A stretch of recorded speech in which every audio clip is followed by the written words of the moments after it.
오늘은 특별히 평화한국 복음 통일을 위해서 매년 6월마다 진행되는 세일의 기도회로 모였습니다. 오늘 이 특별한 기도회 자리에 있는 여러분들에게 하나님의 놀라운 은혜가 함께 하시기를 축원합니다. 제가 군 생활을 강원도 화천에서 했습니다. 분기 한 번씩 매복작전을 나갔습니다. 매복작전 나갔던 지역이 참 중요한 지역이었습니다. 1968년에 김신조 일당이 청와대 테러하기 위해서 난파되었었죠. 그 김신조 씨를 통해서 그 중요성이 알려진 지역이었어요. 난파 간첩들이 주로 침투하는 길목인 것입니다. 그래서 이제 부대마다 계속 돌아가면서 가서 매일매일 매복을 하는 것입니다. 처음 매복 작전을 나갈 때 제가 얼마나 떨렸는지 모릅니다. 생각해 보세요. 난파 간첩들이 침투하는 길목에 그것도 실탄 딱 장전해 놓고 매복한다는 것이 얼마나 떨리는 일이겠습니까? 그런데 매복 작전 나간 그날 제가 깜짝 놀랐습니다. 매복을 나간 선임병들이 매복을 좀 서는 것 같더니 자자 그러고 다 자리를 펴고 눕기 시작하는 거예요. 제가 너무 놀라가지고 아니 이렇게 해도 되는 겁니까? 그랬더니 화를 내면서 야 인마 잔말 말고 너도 잠자리나 준비해. 그리고 다 자는 거예요. 제가 너무나 당황스러웠어요. 여러분, 세상에서 가장 안타까운 모습은 어떤 모습입니까? 사명이 있지만 사명을 깨닫지 못하는 것. 그것이 가장 안타까운 모습 아니겠어요? 여러분, 우리가 예수를 믿으면 우리에게 중요한 변화가 일어납니다. 어떤 변화가 일어납니까? 죄 문제 해결받습니다. 죄는 내가 졌는데 죄값은 예수님께서 십자가에서 다 치르심으로 말미암아 죄 문제 해결받습니다. 의롭게 됩니다. 구원을 받습니다. 하나님의 자녀가 됩니다. 성령님이 내 속에 오십니다. 아멘이죠? 그것만 일어납니까? 우리가 십자가 복음을 믿고 구원받을 때 우리에게 일어나는 놀라운 변화가 있습니다. 우리 속에 새 창조가 일어납니다. 우리가 정말 복음을 믿는다면 이전 것은 지나가게 됩니다. 새 것 되는 역사가 일어납니다. 여러분, 사람이 하나님 앞에 범죄하고 타락함으로 말미암아 하나님의 창조를 파괴하고 말았습니다. 그런데 우리가 복음을 만날 때 그 창조가 회복이 되는 겁니다. 새 창조가 이루어지는 거죠. 잃어버린 하나님의 형상을 우리가 다시 회복하게 되는 것입니다. 여러분, 그러면 새 창조가 일어날 때 이루어지는 변화가 뭡니까? 성령의 9가지 열매를 맺게 됩니까? 이전 것은 다 지나갑니까? 물론 그렇죠. 여러분, 그런데 새 창조가 일어날 때 우리에게 일어나는 놀라운 변화가 하나 있습니다. 그것은 뭔가? 내게 주신 사명을 깨닫는 것입니다. 하나님께서 내게 주신 사명을 발견하는 거예요. 여러분은 어떻습니까? 여러분 십자가 복음을 만나셨지요? 구원 받으셨지요? 주님께서 이루시는 새 창조가 여러분 가운데 이루어지셨죠? 그렇다면 여러분은 사명을 깨닫고 계십니까? 그리고 사명을 위해서 살고 계시나요? 우리에게 순종이라는 책으로 잘 알려진 존 비비어라는 목사님이 계십니다. 그분이 한국에 왔을 때 그분에게 그렇게 물었습니다. 사람에게 있어서 성공이란 무엇입니까? 그랬더니 그 존 비비어 목사님이 대답하기를 뭐라고 대답했는가 하면 나를 위해 계획하신 하나님의 계획을 이루어드리는 것입니다 라고 했어요. 그러니까 그리스도인들에게 있어서 성공은 뭐냐? 내가 원하는 바를 다 이루는 것이 아니라 나를 향하여 계획하신 하나님의 계획을 이루는 것이 성공이라는 겁니다. 다른 말로 바꾸면 내게 주신 사명을 깨닫고 그 사명을 감당하면서 사는 삶이 성공이라는 것입니다. 여러분은 어떻습니까? 그저 세상 성공을 위해서, 여러분 속에 있는 야망을 위해서 질주하는 인생이십니까? 정말 그리스도인이 붙들어야 될 성공, 내게 주신 사명을 깨닫고 그 사명을 감당하는 인생을 살고 계십니까? 우리가 분명히 기억해야 할 것이 있습니다. 우리가 정말 십자가 복음을 믿는다면 우리가 그저 교회에 다니는 사람이 아니라 예수 날 위해서 죽었다 치고 교회 다니는 사람이 아니라 십자가 복음을 정말 믿는다면 우리 모두에게 다 사명이 주어졌다는 사실이에요. 여러분, 주님께서 우리에게 어떤 사명 주셨나요? 각각 다 다른 사명 주셨지요. 우리 모습이 다양한 것처럼 우리에게 주신 사명도 다 다양하지요. 그런데 여러분, 우리에게 주신 사명이 다 다양하지만 구원받은 모든 성도들에게 똑같이 주신 사명이 하나 있습니다. 그것은 영적 파수꾼의 사명을 감당하는 겁니다. 영적 파수꾼이 되는 사명. 여러분, 파수꾼은 뭐 하는 사람입니까? 지키는 사람입니다. 경계하는 사람입니다. 알리는 사람입니다. 그렇기 때문에 이 파수꾼의 사명이 얼마나 중요합니까? 파수꾼이 어떻게 사명을 감당하는가에 따라서 사람이 죽고 사는 문제가 달라집니다. 공동체가 흥하고 망하는 일이 달라집니다. 민족도 흥하고 망하는 일이, 민족의 생존, 개인의 생존, 공동체의 생존이 이 파수꾼이 그 역할을 어떻게 감당하는지에 달려있다라는 것이죠. 여러분, 우리는 주께서 주신 파수꾼의 사명을 다 갖고 있습니다. 마태복음 16장을 보면 예수님께서 베드로의 신앙 고백을 들으셨어요. 베드로가 주님께 멋진 신앙 고백하죠. 주는 그리스도시요 살아계신 하나님의 아들이십니다 라고 고백을 했지요. 그때 예수님께서 베드로에게 말씀하셨지요. 내가 너에게 천국 열쇠를 줄게. 땅에서 매면 하늘에서도 매이고 땅에서 풀면 하늘에서도 풀릴 것이다. 여러분, 천국 열쇠 주셨다는 게 뭡니까? 파수꾼의 사명을 주셨다는 거예요. 베드로가 어떻게 전하는지, 어떻게 알리는지, 어떻게 기도하는지에 따라서 사람의 운명이 달라지고 공동체 운명이 달라지고 민족의 운명이 달라질 수 있다는 거예요. 여러분, 그 사명을 오늘 우리에게 주신 것을 믿으시기 바랍니다. 여러분, 에스겔 선지자는 바벨론이 예루살렘을 공격했을 때 붙잡혀 포로로 끌려가서 예언 사역을 감당했던 선지자였습니다. 그가 이제 에스겔을 써 내려갔지요. 우리가 에스겔을 이렇게 살펴보면 두 부분으로 나눌 수 있습니다. 1장부터 32장까지는 죄를 책망하는 메시지입니다. 하나님께서 이스라엘 백성들의 죄를 낱낱이 열거하시며 이 죄로 말미암아 고난받게 될 것이다. 징계를 받게 될 것이다.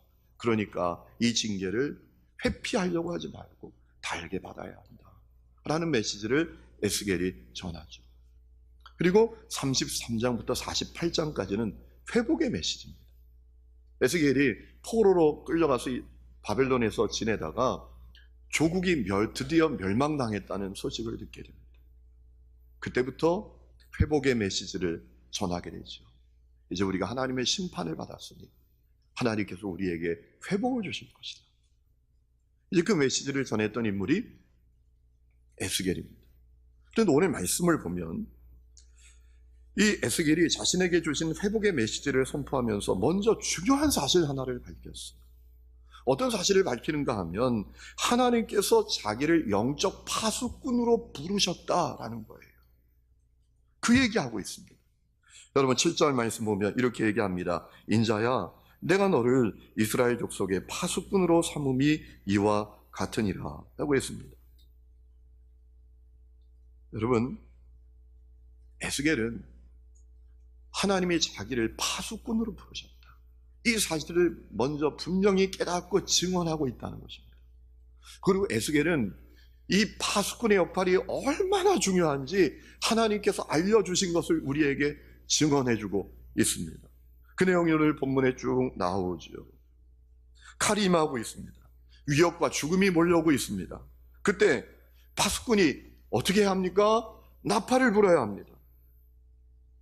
공동체에게 지금 위협이 오고 있다, 죽음이 찾아오고 있다 라는 사실을 나팔을 불어서 알려야 합니다. 그것이 파수꾼의 엄중한 사명이라는 겁니다. 파수꾼이 그 사명을 어떻게 감당하는가에 따라서 놀라운 일이 벌어진다는 거죠.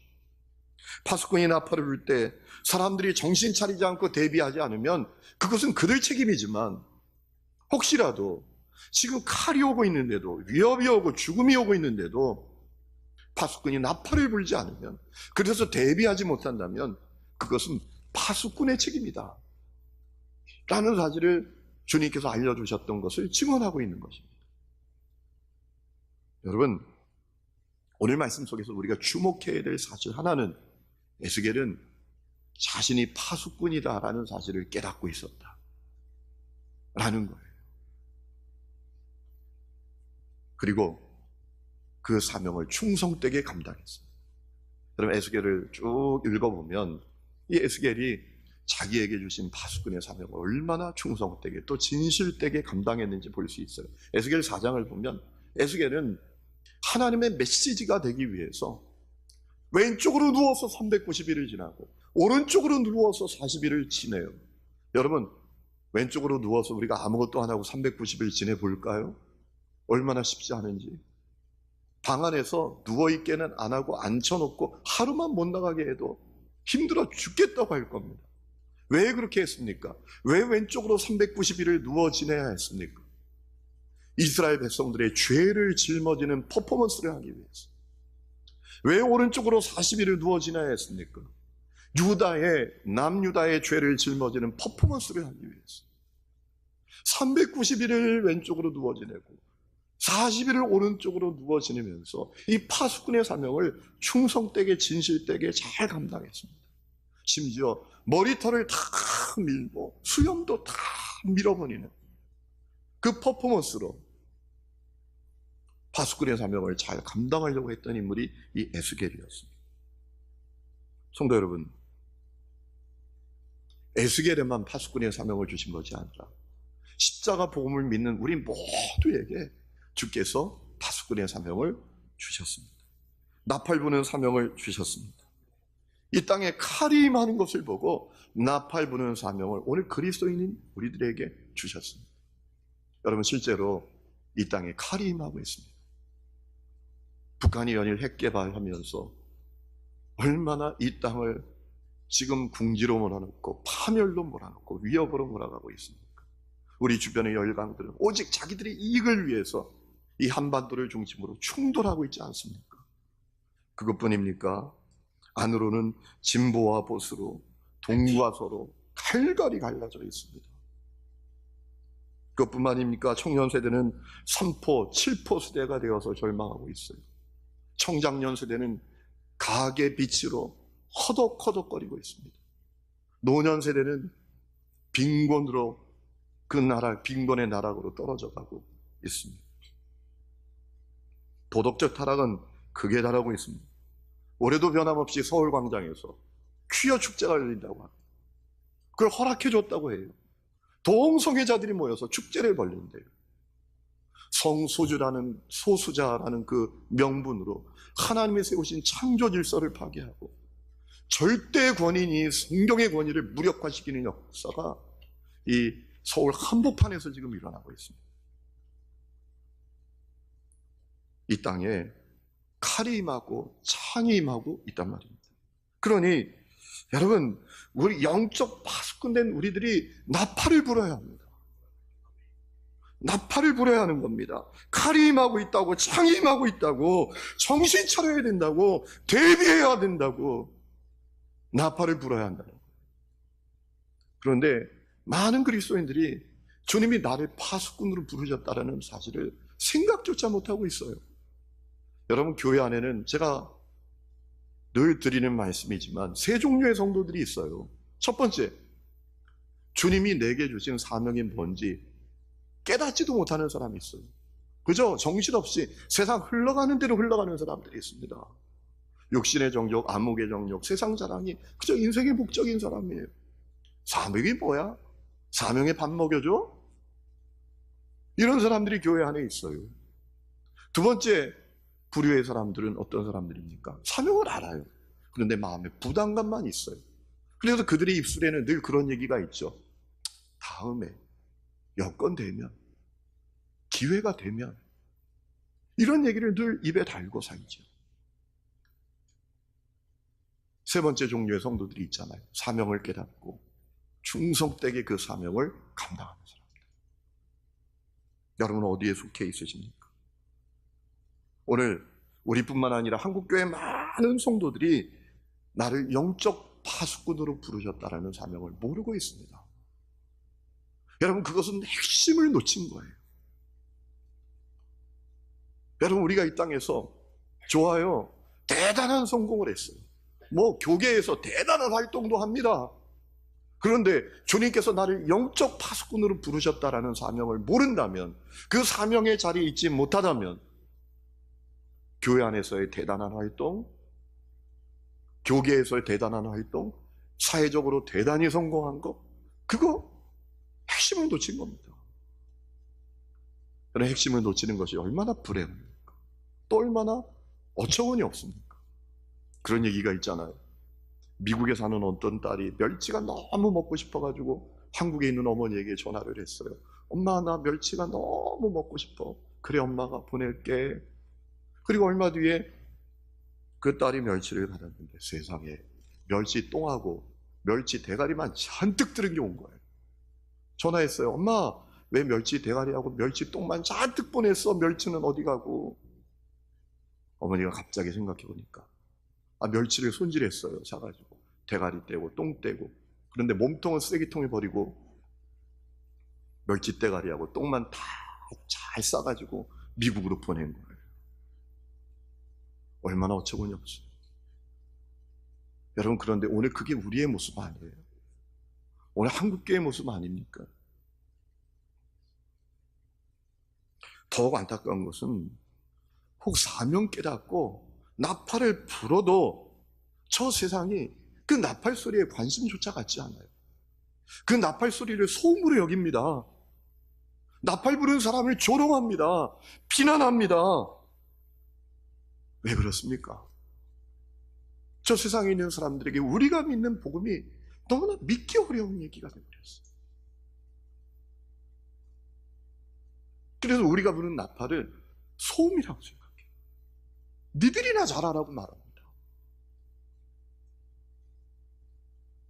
미국 텍사스에 있는 오스틴지에 있는 그 라이프 교회를 섬기는 조나단 도슨이라는 목사님이 쓴 책에 대해서 제가 말씀을 드렸죠. 그 책의 제목이 왜 오늘날 복음은 믿기 어려운 얘기가 되었는가? 왜 복음은 믿을 수 없는 이야기가 되었는가? 그럼 거기서 그 답을 그렇게 말합니다. 오늘 그리스도인 된 우리들이 사회적 신뢰를 잃어버렸기 때문이라는 거예요. 오늘 사람들이 알고 싶어하는 것은 복음이 뭐냐? 이게 아니라는 겁니다. 오늘 사람들이 알고 싶어하는 것은 복음은 무엇을 하는가? 복음은 어떤 일을 하는가? 이것을 사람들이 알고 싶어한대요. 여러분, 복음은 어떤 일을 하죠? 새 창조를 하잖아요. 아멘입니까? 복음을 만나면 사람 바뀝니다. 인생이 달라집니다. 그런데 문제는 오늘 세상에 있는 사람들이 우리들에게서 복음이 한 일을 볼 수가 없다는 거예요. 우리를 통해서 복음이 뭘 하는 거야? 복음이 어떤 일을 하는 거야? 이걸 못 본다는 겁니다. 우리에게 그것을 발견할 수가 없다는 거예요. 우리를 보면서 발견해야 되잖아요.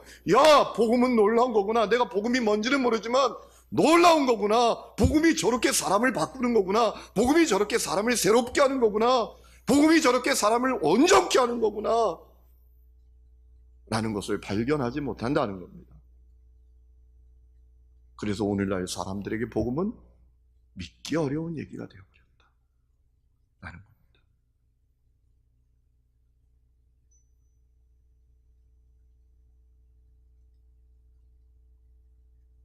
그래서 오늘 그리스도인들이 칼이 임했다고, 창이 임했다고 나팔을 불어도 그 소음으로 여기고 비난하고 조롱하는 거죠. 오늘 우리의 모습을 바라보면서 지난 우리 믿음의 선배들에게 얼마나 참 죄송하고 부끄러운지 모릅니다. 1903년에 원산에서 부흥운동이 일어나고 1907년에 평양에서 부흥운동이 일어났습니다. 그런데 시간이 지나면서 이 부흥의 운동이 다 식어가요. 1909년에 개성에서 사역하던 미국 남감리교회 파송 선교사들이 그 문제를 심각하게 받아들여요. 그래서 그들이 몇몇이 모여서 산기도를 시작했습니다. 하나님, 이 땅에 다시 부흥이 있게 해주십시오. 그래서 매일 이 산기도를 다니는 겁니다. 그들의 기도 제목은 하나님, 이 개성에 5만 그리스도인이 있게 해주십시오. 그때 개성 땅에 그리스도인들이 5천 명이었대요. 그런데 1년 안에 하나님, 이 개성에 5만 명의 그리스도인들이 일어나게 해주십시오 라고 매일 산기도하기 시작했어요. 그 기도의 열기가 서울에까지 전달된 겁니다. 1910년에 그해 9월에 10월이죠. 그해 10월에 서울에서 감리교 장로교 선교사들이 모여서 연합공의회를 열게 됩니다. 그리고 거기서 그 개성에서 일어난 기도의 열기로 말미암아 놀라운 결정을 하게 됩니다. 100만 명 구령 운동을 펼치기로 결정한 겁니다. 우리가 100만 명 그리스도인들이 이 땅에 일어나도록 일하자, 이것을 결정하게 된 겁니다. 당시 한국계 교인들을 다 합해도 20만이 채 되지 않을 때였어요. 여러분, 우리 믿음의 선배들은 100만 명 구령 운동을 위해서 온 힘을 다했다고 해요. 날연보를 하고, 그리고 날연보 하지 못하는 사람은 인쇄헌금을 드리고, 또 쪽복음을 들고 전국을 다니면서 복음을 전하기 시작했다는 겁니다. 그래서 1910년 1년 동안 전국의 쪽복음이, 그 당시에 인쇄술도 참 발달하지 않은 그때에 70만 부가 전국에 전해졌고, 이 전도지는 수백만 장이 전해져서 얼마나 놀라운 역사가 있었는가 하면, 한반도 방방곡곡에 복음 들어가지 않은 지역이 없는 역사가 일어났다. 그래서 수많은 그리스도인들이 주님께 돌아오는 역사가 일어나게 됐다는 거예요. 여러분, 중요한 것이 있습니다. 당시 한국 인구가 1300만이었습니다. 그리스도인들이 말씀드린 대로 20만입니다.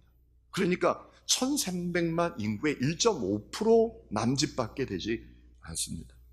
그런데 그들이 부른 영적 나팔을 소음으로 여기지 않았다.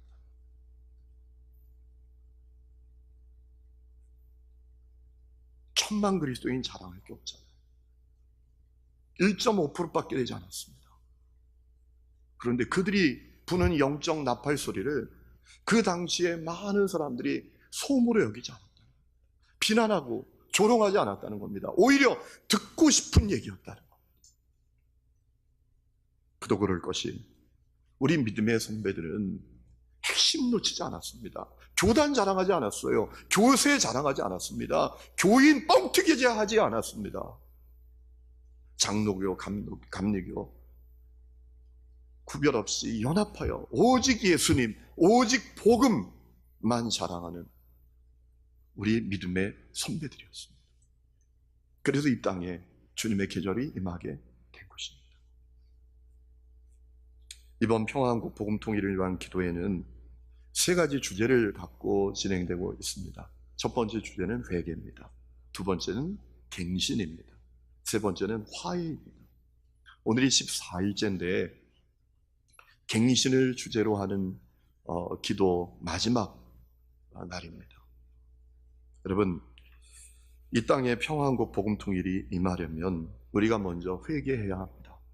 스가랴 1장에 보면 너희는 내게로 돌아오라, 그리하면 내가 너희에게로 돌아가리라 라고 말씀하셨습니다. 진정한 회개가 있어야 합니다. 그때 하나님의 진노가 풀리는 것입니다. 그리고 갱신되어져야 합니다. 갱신이 뭡니까? 리뉴얼, 다시 새로워지는 겁니다. 다시 새로워져야 합니다. 우리가 비본질을 다 벗어버리고 본질을 붙들고 핵심을 놓치지 말아야 합니다. 주님께서 우리 각 사람들을 영적 파수꾼으로 부르셨다는 사명을 다시 붙들어야 합니다. 그리고 주님 앞에서 정결해져야 합니다. 더 발라져야 합니다. 우리가 부르는 그 나팔 소리가 세상의 소음으로 다가가지 않도록, 그들이 듣고 싶은 얘기가 되도록 우리가 더 바르게 써야 합니다. 더 정결해져야 합니다. 그때 한국교회와 우리를 평화한국 복음통일의 도구로 주님이 분명히 사용하신 것입니다. 저는 우리 교회와 또 한국교회 모든 성도들, 그리고 여러분 모두가 그와 같은 분들이 될 수 있기를 주의 이름으로 축원합니다.